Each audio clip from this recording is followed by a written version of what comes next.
Hi everyone, నేను మీ పవన్ని. Mass Maharaj Raviteja, Harish Shankar కాంబినేషన్లో వచ్చిన మిస్టర్ బచ్చన్ 14th ఈవినింగ్ నుంచే ప్రీమియర్ స్టార్ట్ అయిపోయినాయి భయ్య. ఆ జాతర అప్పుడే స్టార్ట్ అయిపోయింది. సో ఈ మూవీ సంగతి ఏంటి, వాస్తు ఏంటి, కొలతలేంటి, ఎత్తు ఏంటి, బరువు ఏంటి అన్నీ మాట్లాడేసుకున్నాం భయ్య. బిఫోర్ దట్ మీరైతే నా ఛానల్ కొంచెం సబ్స్క్రైబ్ చేసుకోండి, మర్చిపోకుండా భయ్య. సబ్స్క్రైబ్ చేసుకోండి please. Like, share and subscribe. ఇప్పుడు మిస్టర్ బచ్చన్ ఇది హిందీలో 2018లో రిలీజ్ అయిన అజయ్ దేవగన్ రైడ్ మూవీకి అఫీషియల్ రీమేక్ భయ్య. సో ఎప్పుడైతే రీమేక్ అని చెప్పారో అప్పటి నుంచి నాకైతే ఒక అనుమానం కొట్టేస్తుంది. Original Saul and original flavour అలానే ఉంచుతారా, లేదా తెలుగు ప్రేక్షకుల అభిరుచికి అనుగుణంగా అనే ఒక కామన్ ట్యాగ్ లైన్ యూజ్ చేసి ఆ మూవీని కిచిడి చేస్తారా అనే అనుమానం అయితే నాకు ఫస్ట్ నుంచి ఉంది. సరే, కిచిడి చేసినా ఓకే, కొంచెం తినడానికి మంచిగా రుచిగా ఉంటే ఓకే.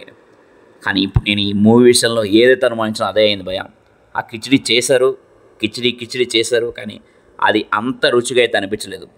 మన తెలుగు ప్రేక్షకుల అభిరుచి అనే ఒక మన తెలుగులో వాడుతున్నారు, టాలీవుడ్లో యూజ్ చేస్తున్నారు, కానీ తెలుగు ప్రేక్షకుల అభిరుచి ఎప్పుడో మారిపోయింది భయ. మంచి కాన్సెప్ట్, మంచి స్క్రీన్ ప్లే, మంచి ఫుల్ ఏ మూవీలో ఉన్నా సరే, ఆ ఫీల్ ఏ మూవీలో ఉన్నా సరే కంపల్సరిగా అది ఏ భాష అయినా సరే మనం నెత్తి మీద పెట్టుకుంటాం. అటువంటి కల్చర్ మనది, అటువంటి అభిరుచి మనది.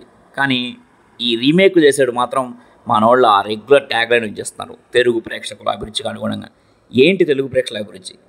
4 పాటలు, 4 ఫైట్లు, 4 డైలాగులు, ఇవే నా అభిరుచి. ఎప్పుడు మాటలు పోయాయి. ఇవన్నీ ఇంకైనా మానేసి రీమేక్ చేసేప్పుడు ఆ సౌల్ని అలానే ఉంచండి. అప్పుడు ఆ సినిమా చేసిన దానికి కూడా మనకి ఒక సాటిస్ఫాక్షన్, చూసిన దానికి కూడా ఒక సాటిస్ఫాక్షన్ ఉంటుంది.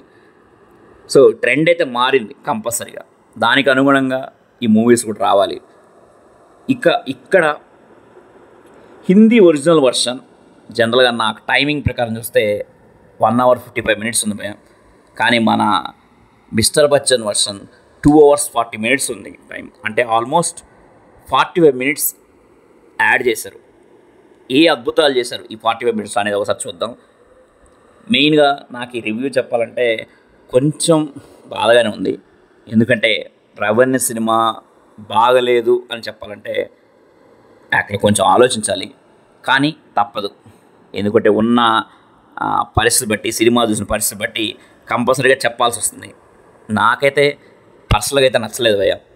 అడాప్టెడ్ స్క్రీన్ ప్లే అనే పేరుతోటి ఈ 40 minutes ఏదైతుందో ఈ ఎక్స్ట్రాగా రోత love scenes, regular love scenes, మనకి మెయిన్గా మిరపకాయ సినిమా గుర్తొస్తుంది. సో అటువంటి లవ్ సీన్స్ పెట్టి ప్రేక్షకులు సాగనంత ఆడుకున్నారు భయ్య. సో జనరల్గా స్టార్టింగ్ సీన్లో హరీష్ శంకర్, రవితేజ కొంచెం మార్క్ అయితే కనిపిస్తుంది ఒక స్టార్టింగ్ సీన్లో. సరే పర్లేదు, ఈ కెమిస్ట్రీ ఏదో బాగానే వర్కౌట్ అవుతుంది అనుకునే టైంలో వెంటనే ఆ సీన్ అయిపోయిన తర్వాత మళ్ళీ మనకి టార్చర్ స్టార్ట్ అవుతుంది. ఆ ఇంటర్వెల్ వరకు అసలు హరీష్ శంకర్ మార్క్ ఎక్కడా కనిపించదు. ఫస్ట్ హాఫ్ మొత్తం hero heroine love story and songs, Hindi songs భయ, అవి కూడా పాట కచ్చేది, ఒక పాట కచ్చేలా పెడతారు. అసలు కొంచెం కూడా నవ్వాలి అనిపించే సీన్ అయితే ఒక్కడ కూడా లేదు.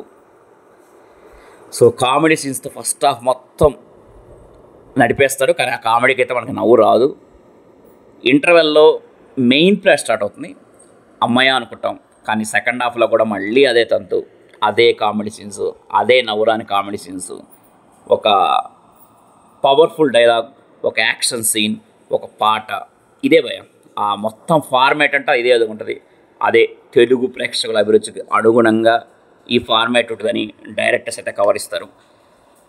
నెక్స్ట్ మూవీలో అసలు ఒక్క ప్రాబ్లం ఏంటంటే, ఒక central government employee, income tax officer, అంత పెద్ద డైలాగులు, అంత పెద్ద యాక్షన్ సీన్స్ ఉంటాయా, చేయొచ్చా అనేది అయితే నాకే తెలియదు భయ. కానీ మూవీలో అయితే మనం తీసుకోవాలి, కంపల్సరీ తప్పదు. ఎందుకంటే తెలుగు ప్రేక్షకుల అభిరుచికి అనుగుణంగా ఏదైనా మార్చేస్తారు మన వాళ్ళు. కానీ ఇది కష్టపడి హరీష్ శంకర్ తీసిన సినిమా అని చెప్పాడు, కానీ అంత నాకు కష్టపడేటైతే కనిపించలేదు ఎక్కడ హరీష్ శంకర్. కంపల్సరీగా ఈ మూవీ విషయంలో అయితే చాలా డిసప్పాయింట్మెంట్.